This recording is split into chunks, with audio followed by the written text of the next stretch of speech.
I woke up feeling like it was Christmas morning. I could hardly sleep last night because I was so excited to meet today's guest.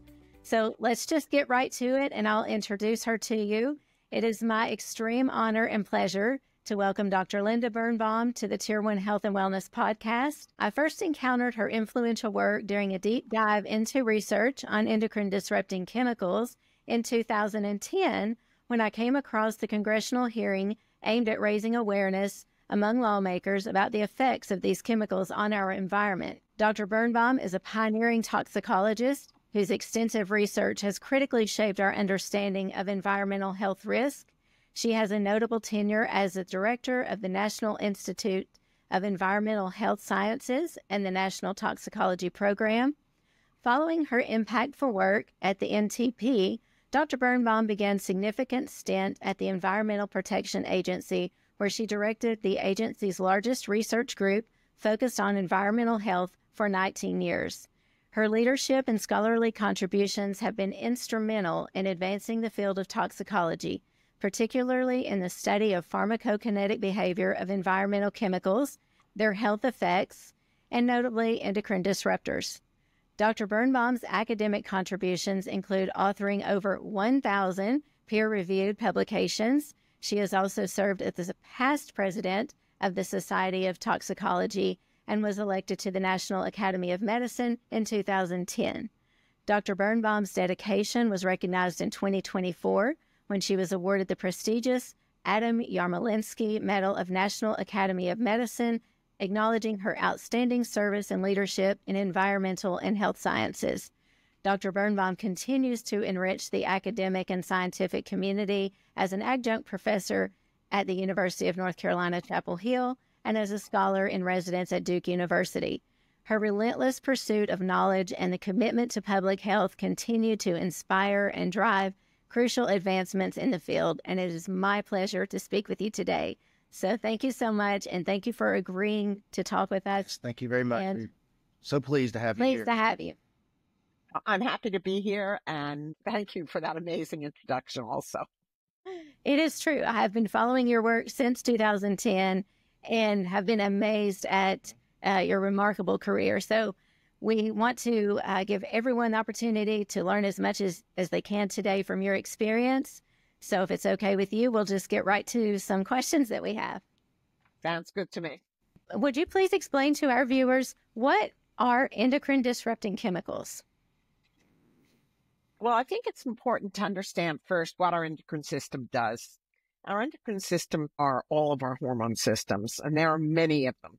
Most people are familiar with our sex hormones, our estrogens, or our testosterone, but there are many other endocrine systems like our thyroid system or our insulin, for example, in diabetes. There are many types.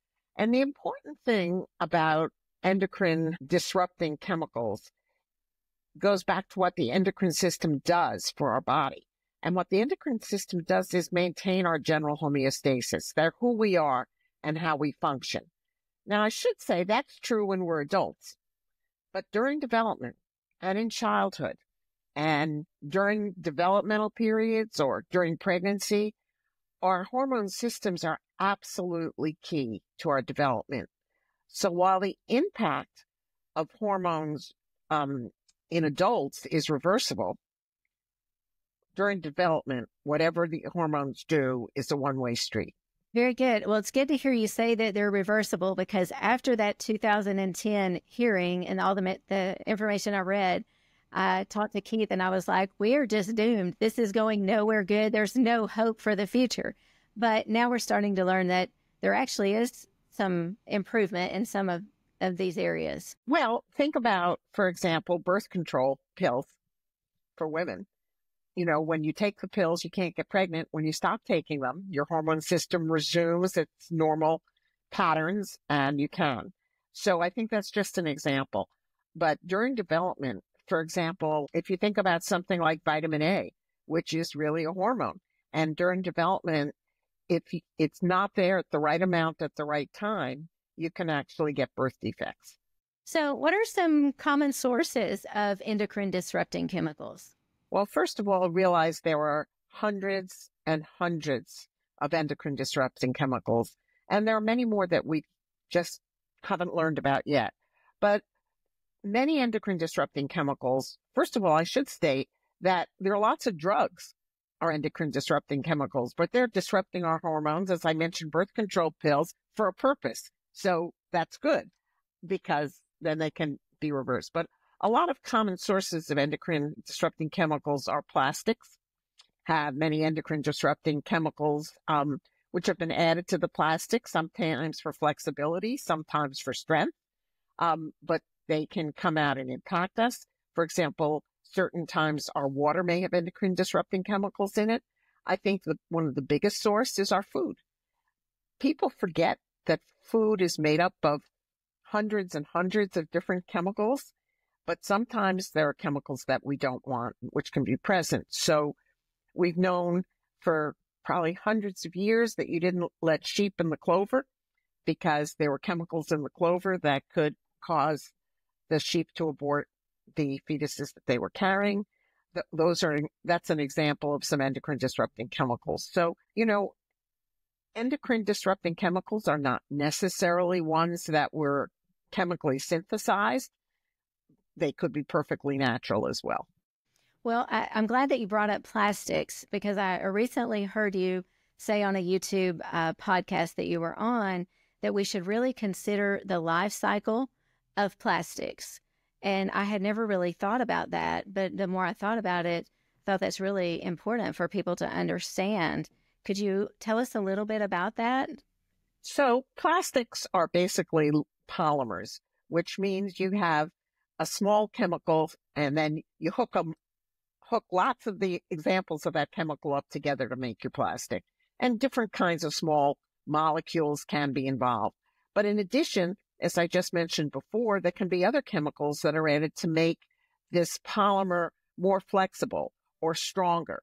And that's where you have the issue, frankly, with the endocrine disruptors.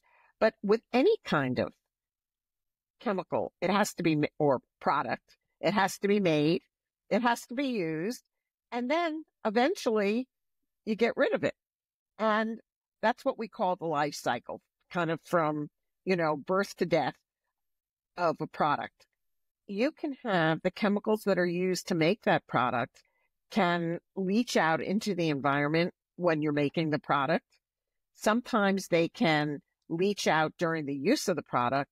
And certainly at the end of the product's usefulness, the product either intentionally or unintentionally can break down and release the chemicals and possibly their chemicals of concern. When people, they mainly think of the EDCs, we always are trained and we all think that the dose is the poison, right? And with these endocrine disrupting chemicals, could you maybe comment and explain to our listeners about the low dose responses and the non-monotonic dose effects, and as well as how they work maybe individually is going to be a lot different than maybe how they work in concert? Well, Keith, you've just asked me a host of questions, and I'll try to take them one at a time, but you may have to come back and re-ask. So toxicology in general, going back 500 years to Paracelsus, talks about the dose makes the poison. And that's basically says that anything, if you have enough of it, can cause adverse effects.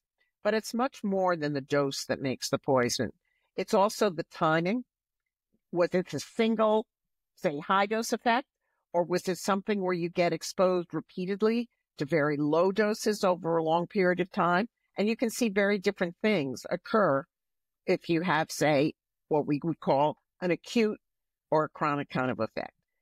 Timing is also timing of your life stage. So what happens during development? And by development, I might mean in utero. So what's happening to the embryo or the fetus, as opposed to there's also development occurring in the child. We know that teenagers are not stable. There's development in adolescence that goes on. There's development in the woman when she's pregnant. Her body is changing. Those are all critical times as well.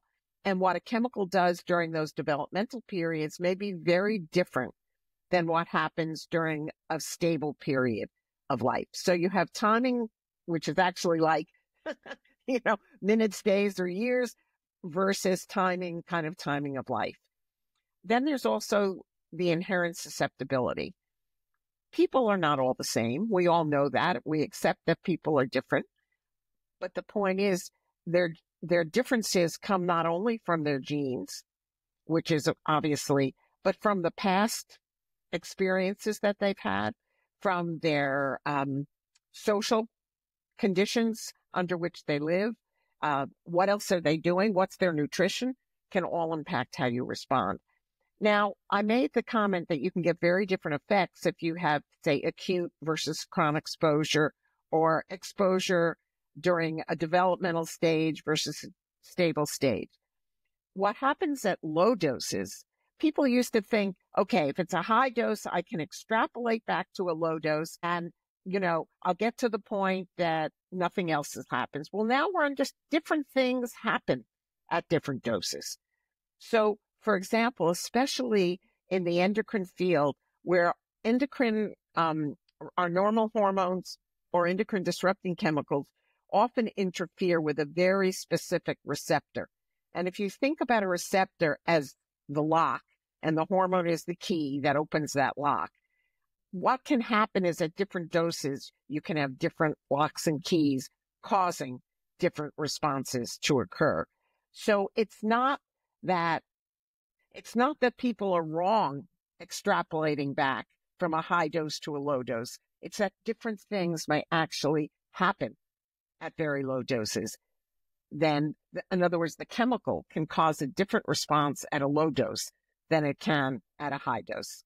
I don't know if I got all the questions you asked. I don't think, a non-monotonic dose response, they can have negative effects at a low dose and not really affect you too much in a higher dose. And that's hard to understand for the average. Well, I think sometimes it's not that they don't affect you at a higher dose. It's that you may not be looking in the right place for what it does. I mean, I think that's the point. You have to look more broadly. I can think of chemicals that I've studied in my career, which cause, for example, apparent obesity or overweight. And they can do it by totally different mechanisms at low dose and at high dose. It doesn't mean that the chemical, isn't doing it. It's how you look that can tell you whether you find what you're looking at.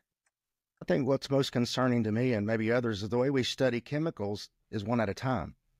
And they're going to act differently in concert. So it's almost, I'm going to use the word impossible to test the combinations of how these are going to act in the human body.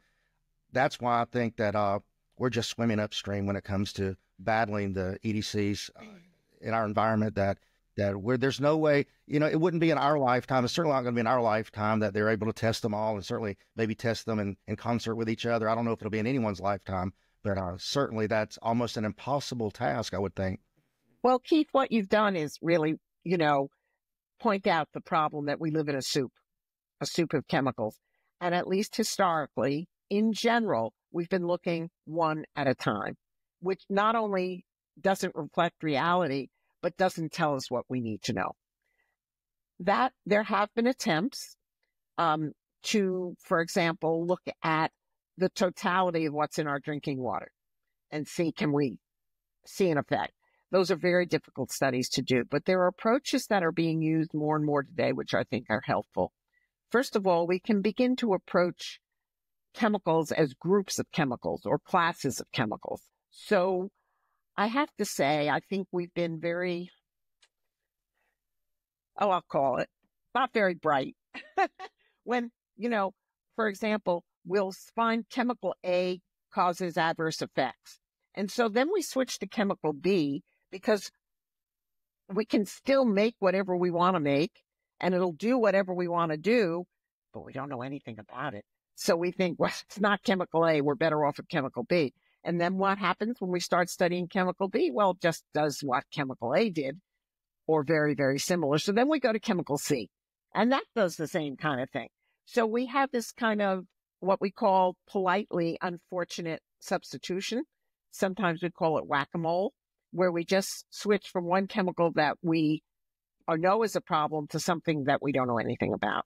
So a better approach, which people are beginning to hopefully start to take, many of us are pushing for it, is to look at chemicals as a class. if it smells like a rose, Romeo 500 years ago said it would smell as sweet. And I think we need to think about that. If things are similarly, chemically similar, they're going to do the same thing. That's one approach that's being used. The other approach, which really began about 20 years ago, was to look at something called the exposome, which was initially defined as the totality of exposure, kind of both in time and space. So what are you being exposed to today, but also what were you exposed to in the past? Because your past exposure informs how you're going to react in the future. People are beginning to try to actually study that. So you can look, for example, about what's in our bodies today. You could take a blood sample and you can measure thousands of different chemicals. And they can be grouped into different kinds of classes. And then you can, for example, compare what happens in this situation. Let's just say when you're in soup 1 versus when you're in soup 2, and identify what may be the responses.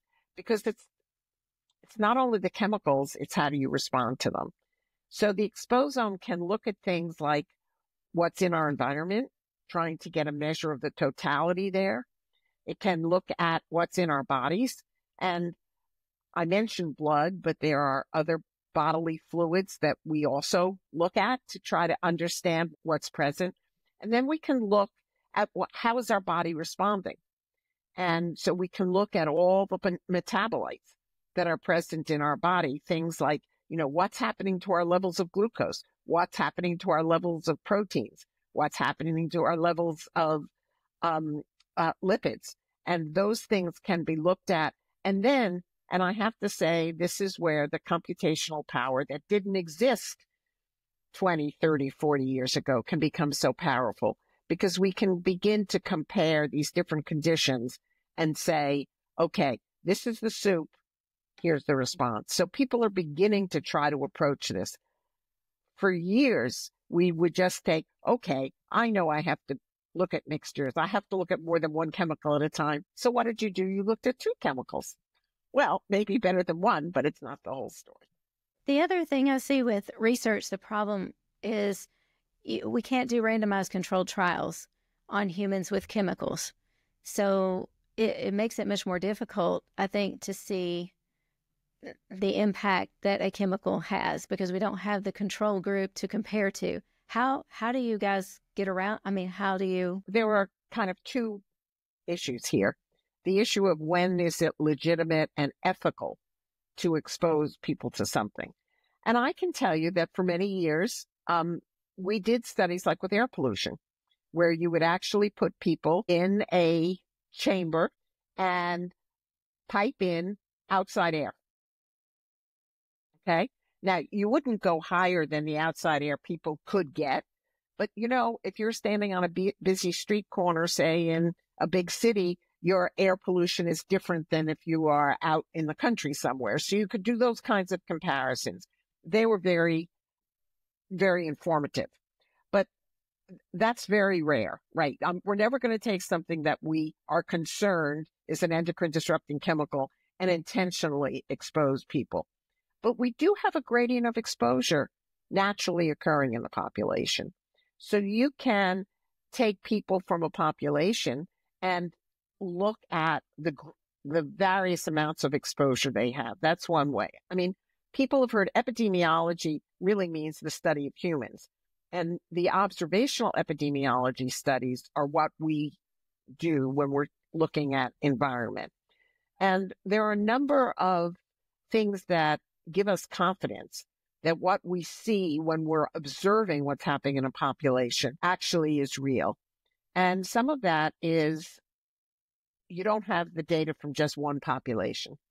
In other words, you have studies that are multiple studies done by different investigators in different populations, and you start seeing usually the same kind of response. We also gain confidence in that when you might do your measurements of what's in the population before you're looking for an effect. So, sometimes you'll have what we call cross-sectional studies, which is where, for example, Keith, we take you and let's say let's say, well, I don't want to give you a disease, but anyway, well, let's just say somebody is obese and you say you measure the levels of a chemical and then you say, oh, this chemical is in this obese person, so that's what caused their obesity. Well, obesity didn't happen overnight. And so the powerful studies are not only longitudinal where you follow the health, but where what we call the prospective studies, where you actually measure things in people and then follow their health. So you know what they were exposed a year ago, 2 years ago, 10 years ago, and then you look at the impacts. That's one thing. So there's kind of the issue of temporality. Then there are other things. For example, I've already talked about the fact that you see similar effects in multiple populations done in multiple ways. Another thing is if you have animal data. Now, the animal data could be in laboratory animals and a wide variety. I'm not just talking rats and mice. Sometimes I might be talking birds and fish. I might even be talking about worms or something like that. That can be very informative because nature is inherently conservative. And if you see similar effects, certainly in some animals species, to what we see in our epidemiology studies, that gives us confidence that it's real.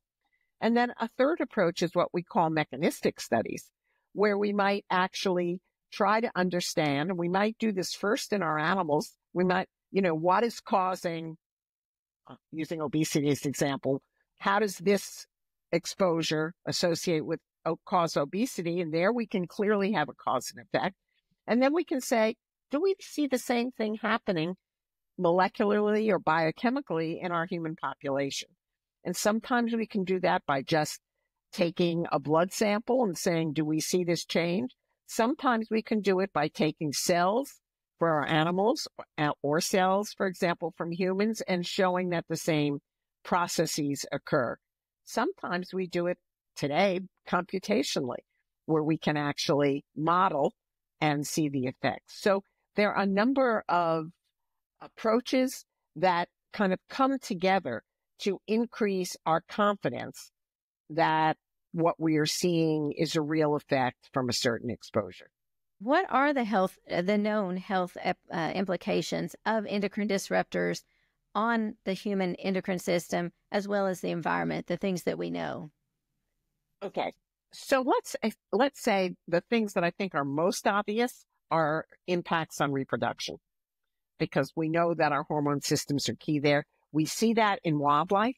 So, for example, in the 1960s and 70s, there were no trout being born in, say, Lake Erie, and that turned out to be due to the heavy contamination by PCBs and dioxins in the lakes.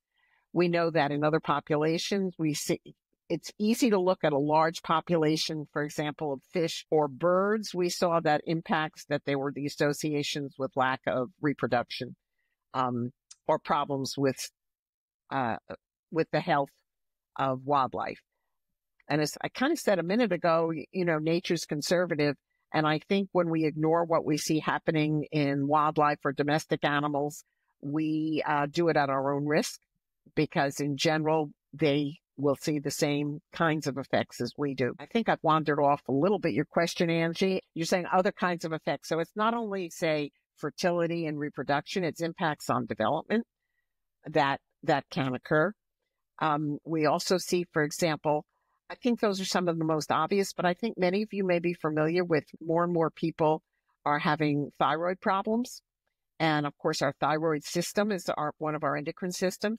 I've mentioned obesity, and obesity is really an endocrine issue. You need insulin in order to metabolize glucose. And there's both type 1 and type 2 diabetes, which are associated with obesity, but you can have either one without obesity. They are often associated, but there's a tremendous increase in type 1 diabetes, which is an autoimmune condition. And there are other autoimmune conditions as well.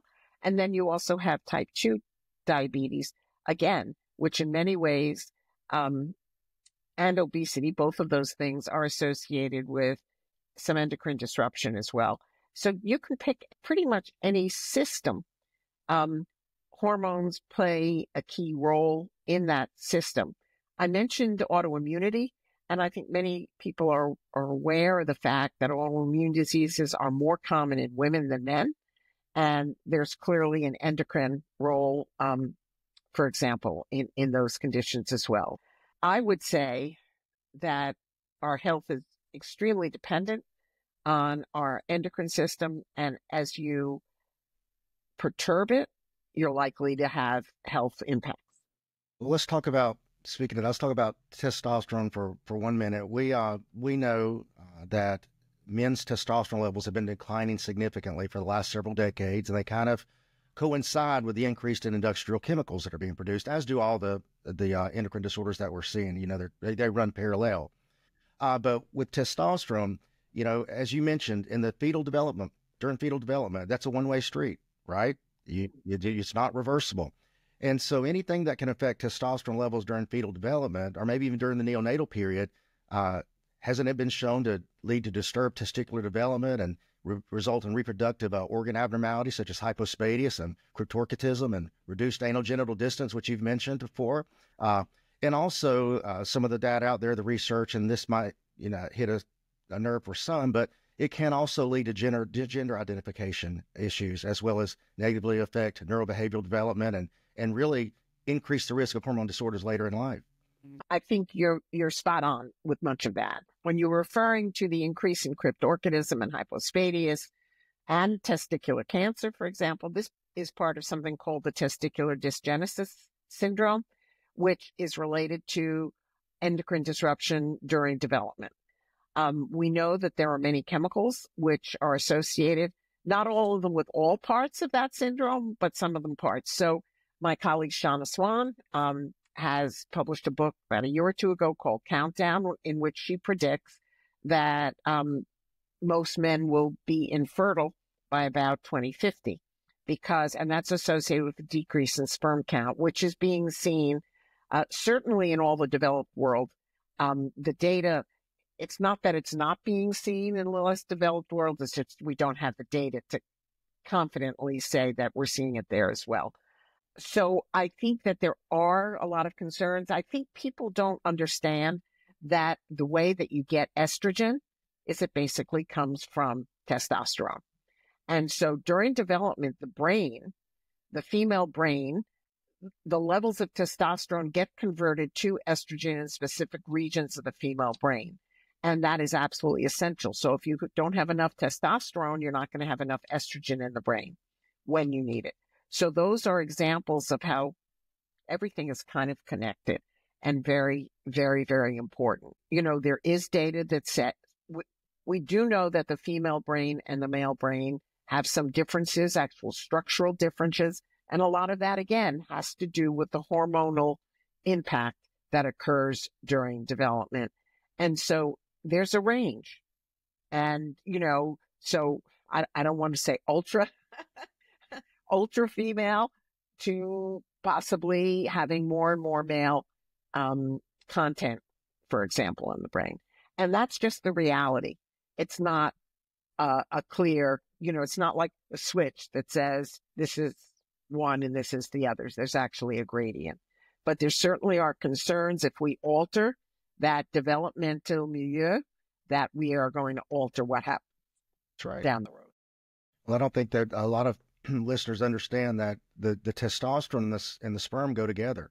They have an intimate relationship. You have to have high intratesticular testosterone levels in order to produce sperm.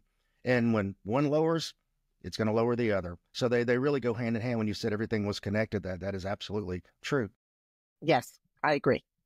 Can these chemicals have transgenerational effects?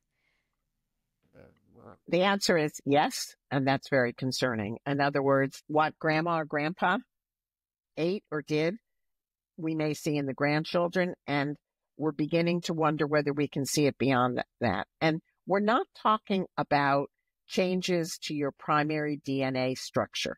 In other words, many people may know that the DNA is passed down and, you know, you have the 4 bases and they have a specific sequence and those are your genes. We're not talking about genetic mutation. We're talking about how genes are expressed, how they're turned on. And this whole field, I would say, it actually got started almost 100 years ago, but it was discounted until maybe 20 years ago. And it's now more and more effort in the field of epigenetics. And what epigenetics is really which genes are turned on and which genes are turned off. You know, I can tell you in 2003, when the human genome was first decoded, and there were only 20,000 genes. And we all said, wait a minute, how could there be only 20,000 genes? It doesn't make sense. You know, that there's the same number, essentially same number of genes in a chimpanzee, or maybe in a dog, or maybe in a mouse, very similar. What makes all the difference is how the genes are turned on and off. And what we are finding is sometimes genes can be turned on kind of permanently or turned off kind of permanently. And those are kinds of things that can be passed from parent to child or grandparent to parent to child.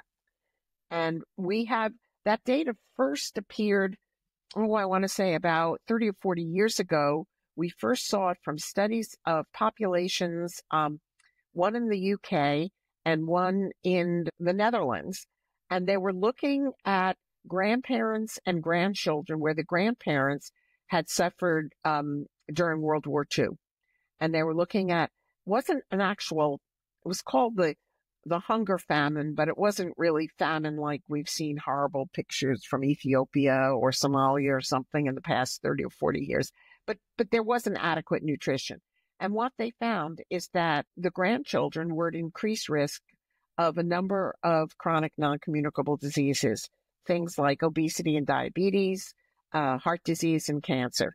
And that was associated with what the grandparents had undergone. We now have data on specific kinds of chemical exposures, harder to see in people, although because we don't have many population studies where somebody measured chemicals in your grandparents and now they're looking 40, 50, 60 years later at what we're seeing in the children. We are getting some of that data. There's a population called the California Development and Health Study, or the Child Health and Development Study from California, that was started in the late in 1959, where they recruited 20,000 pregnant women, and they took blood and urine specimens from those women and have continued to follow them and their children and now their grandchildren, and can actually see effects in the grandchildren that are associated with the grandmother's exposure. There's data coming out of something called the Framingham study, which was a recruitment of about, I think, 8,000 or 9,000 men, all from Framingham, Massachusetts.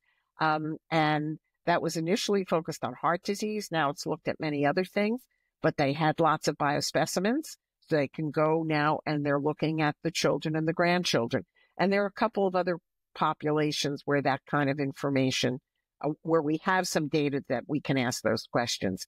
But your question about transgenerational effects is, I would say, extremely important and of a great deal of concern, to think that what happened to your grandparents has an impact on you physiologically. There are so many questions that that we could ask. I was compiling these questions and I had pages and pages of things, but we want to respect your time. Are there things that we can do to try to minimize our exposure, or perhaps reverse some damage caused by exposure to these chemicals? I'm going to take the reverse and then I'll go back to the avoidance. Okay. Okay. So, as I said before, what happens during development is usually not reversible.